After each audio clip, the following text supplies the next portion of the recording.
આજે વાત કરવી છે ઈ વીર રાજપૂત એમ કહેવાય કે નાગાજણ જેઠવાની હો.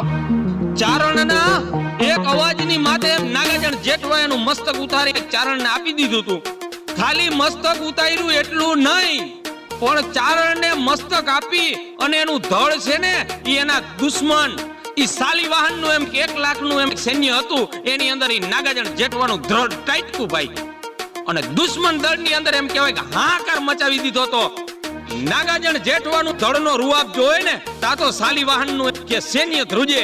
7 રાત્રિ અને 8 દિવસ એમ કહેવાય કે નાગાજણ જેઠવાનું ધડ લડ્યું હતું અને શાલિવાહનના સૈન્યની અંદર એમ કહેવાય કે હાહાકાર મચાવી દીધો તો.